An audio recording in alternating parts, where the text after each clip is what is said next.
There's so much you could do that would lead towards more freedom if we relinquished our desire for ownership. So much of it is really fear-based. I want to extract that fear from people.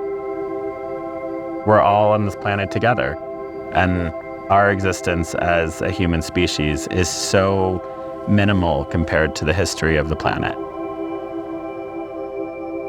I am finding comfort personally in seeing myself in the scope of this immense history.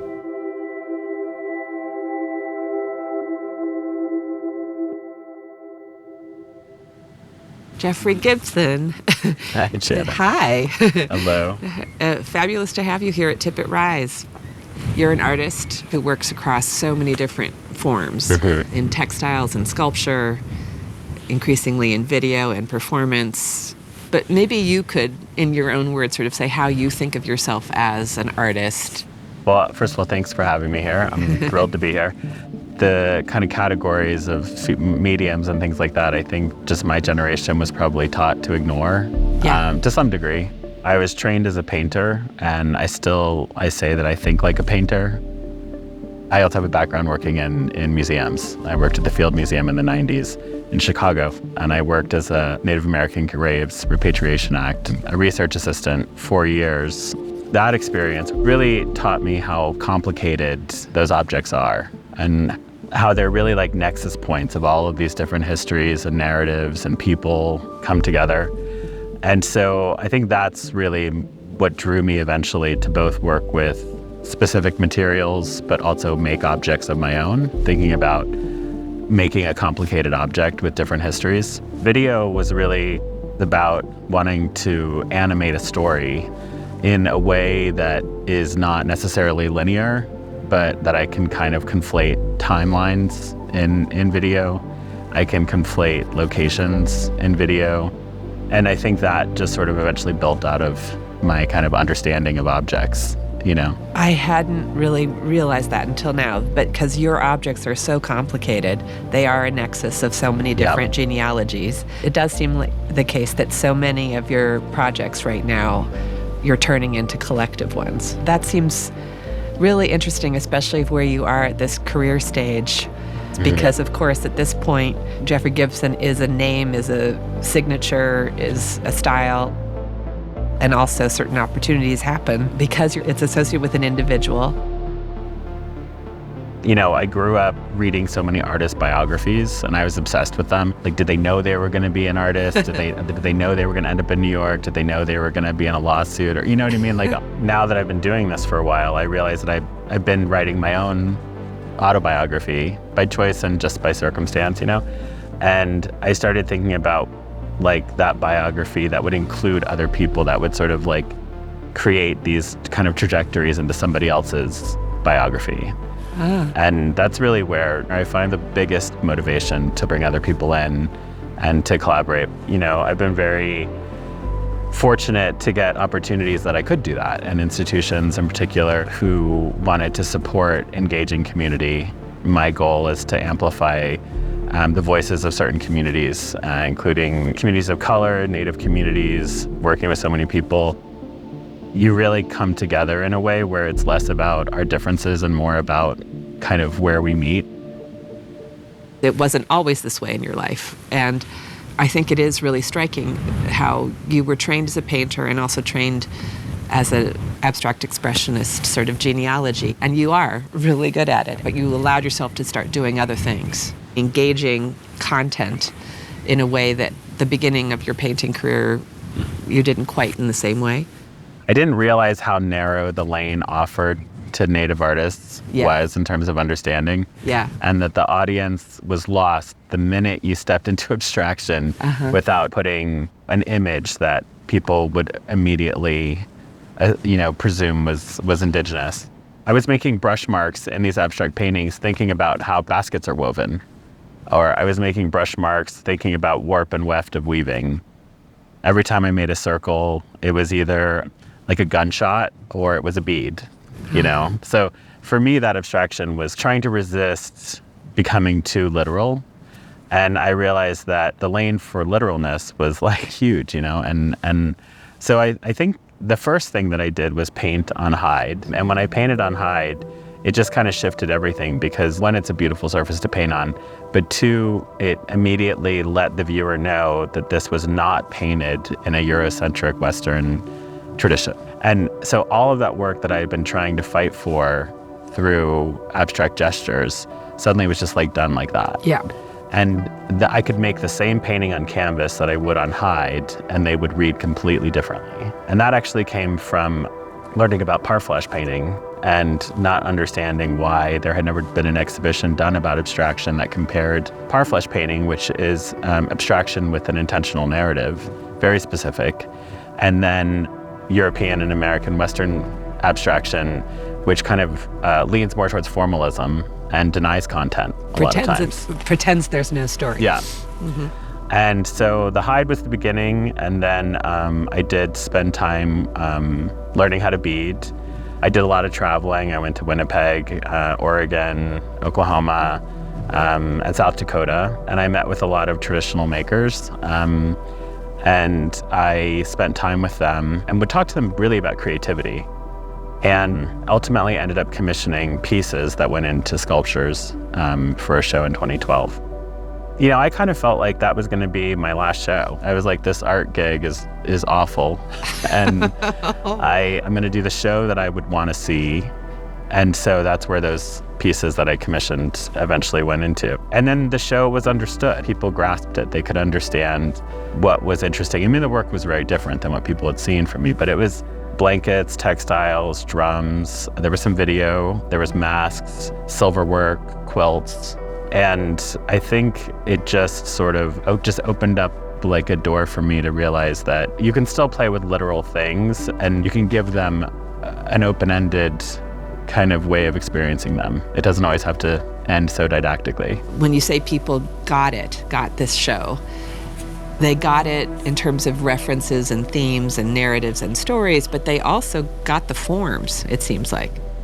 When I say got it, mm-hmm. I think it was a way for people to kind of see themselves reflected in work that they might otherwise see as completely other.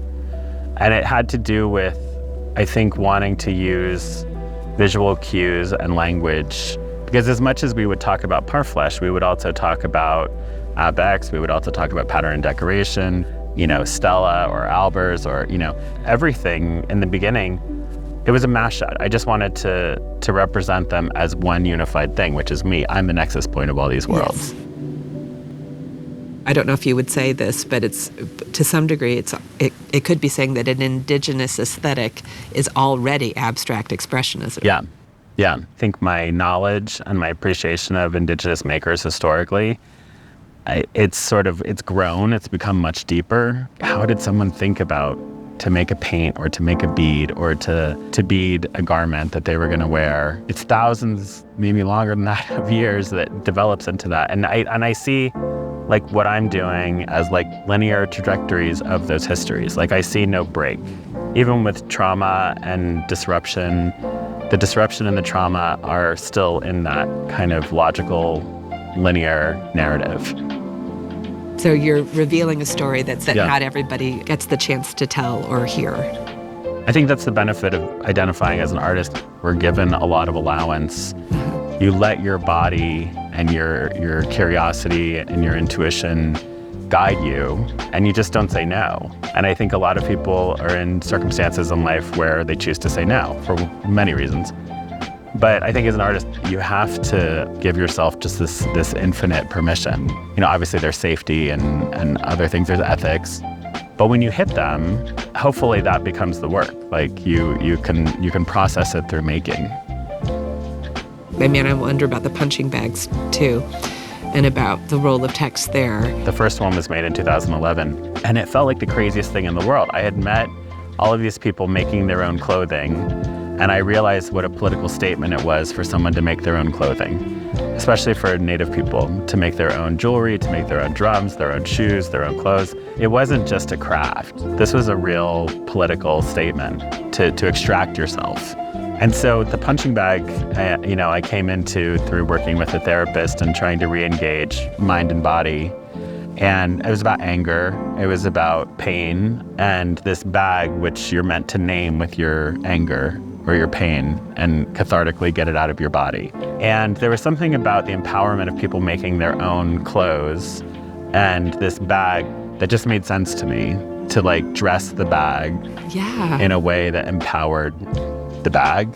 And the first punching bag that had text on it was in 2013, and it just says "Believe, Believe," with an exclamation point after it, which was me talking to myself. Yeah. Because it felt so kind of cautious about like, what am I doing? How am I going to talk about it? Like, I'm putting like fringe on a punching bag and beadwork on a punching bag. I'm just going to put it right on there. Like, whatever I'm thinking, I'm going to put it right on there. Well, that's what's great about abstraction and then naming it. Right. Like, it's my abstraction, it's my subjectivity, and I get to name it. So I saw the text as like naming what I was making. When you think about the phrase that we've alighted upon, relevance of place, and think about even place, which is perhaps sometimes more foregrounded in some parts of your work, what associations come to you?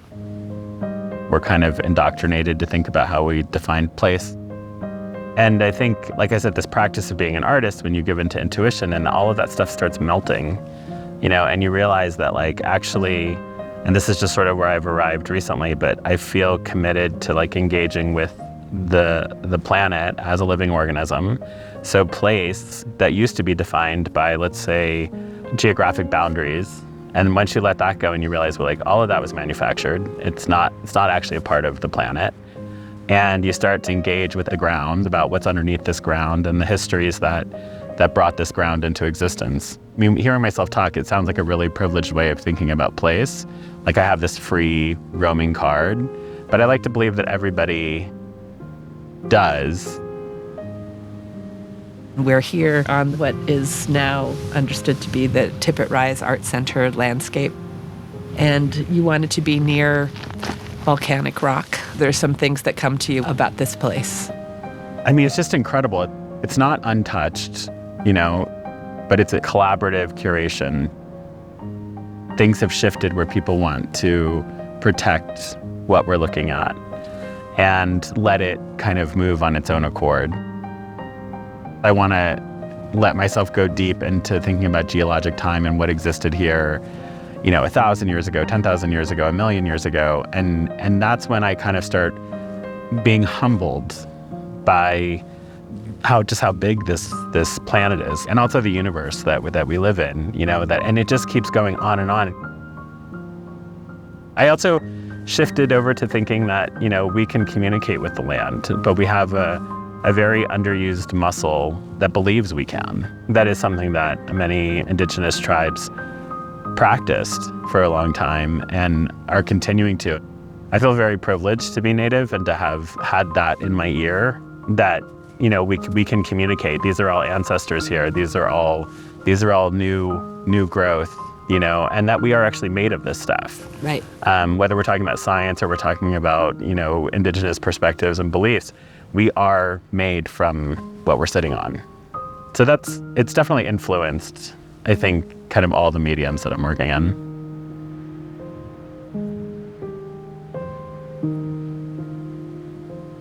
You're part of a planet where boundaries amongst nations, amongst states, or whatever are how the planet defines itself. At the same time, thinking about what it is to be an indigenous artist, and an indigenous artist affiliated with tribes that are not historic to this region, so with a deep awareness of the types of violent histories that are part of this land as well. How does that figure in your experience of this place so far? I've been exposed to so many different kinds of conversations over my lifetime, including those of my own tribes, Mississippi Choctaw and Cherokee in Oklahoma. And, you know, I'm familiar with the traumatic histories like that are in my own family.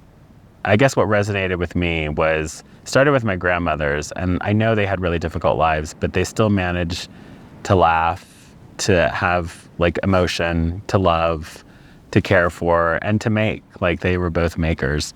And looking back at things in museum collections, historic objects, and realizing it's like, oh wow, people have always been making, like in spite of these crazy circumstances. I think that to me became sort of a symbol of humanity, but also independence and survival.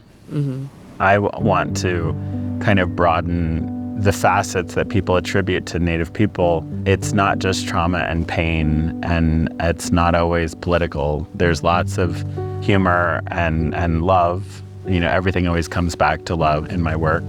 And then also just who I am in the world right now. I have children from so many different nationalities, and my husband is Norwegian. And so it would be more work and counter to my happiness to try to delineate clearly where things begin and end.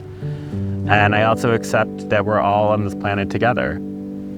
In terms of thinking about the humility that you feel of being in the midst of geologic time, all of that seems to relate to what you were saying before about relinquishing the need for you as an individual artist always to be featured. At this point in your career, is it right to say healthier for you to work as an artist in this more collective mode, creating more and more platforms that welcome more and more people? My skill is to make people feel comfortable and to sort of shine a light on them. And it's interesting to see someone who's shy, for instance, who volunteers to take part in a performance, and we'll do a voice and a breathing workshop the day before, and to see them open up, and it's such an emotional experience for them. Yeah, I don't really enjoy being in the spotlight, and I never have. And so I've learned how to find the place where I'm comfortable doing it, but I always want it to, I guess, just be about more than me, Jeffrey, it has been so fabulous to hear how you make sense of the world. I feel that this conversation is helping me understand how much continuity there is amongst all this variety, that it is about the complex object that is your painting, that is a native object, that you're always creating and mining the intersectional dimensions of something that might otherwise appear to be simple. I hope you'll come back again. Great. Thank you. Thanks.